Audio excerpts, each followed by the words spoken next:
La nouvelle parvenue dans le quartier est terrible et tous se retrouvent en deuil. Bonfi est une zone défavorisée, un petit port de pêche dans la banlieue de Conakry.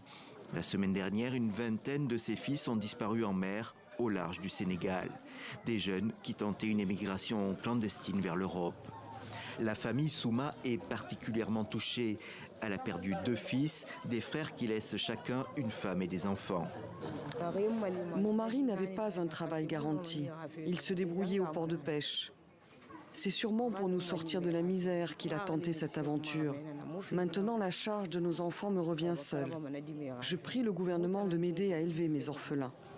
Ce n'est pas le premier naufrage en mer pour les émigrants d'Afrique de l'Ouest. Mais ce qui choque ici, ce sont les circonstances du drame. À la suite d'un différend, les passagers de la pirogue auraient été attaqués par les passeurs armés de machettes. Les faits sont encore flous. Ils ont été rapportés par des rescapés grièvement blessés. Ceux-ci sont soignés à Dakar. Le bilan serait de 20 morts et 4 disparus, tous de Bonfi. Certains journaux parlent d'une trentaine de morts. On était 4 garçons, ça nous reste maintenant 2. C'est moi l'aîné de la famille. Si c'était un naufrage, on va dire que vraiment c'est Dieu qui l'a voulu. Mais ils ont été saccagés, maltraités, découpés. Là, on ne peut pas, c'est triste. L'émigration est massive dans le pays. Les Guinéens comptent parmi les plus nombreux demandeurs d'asile en France. En Italie, plus de 18 000 ont débarqué en 2023.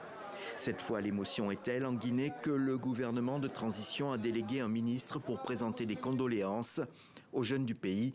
Il fait une demande. D'abandonner les voyages sur mer, de ne pas sacrifier leur vie sur les océans. Demander aussi aux familles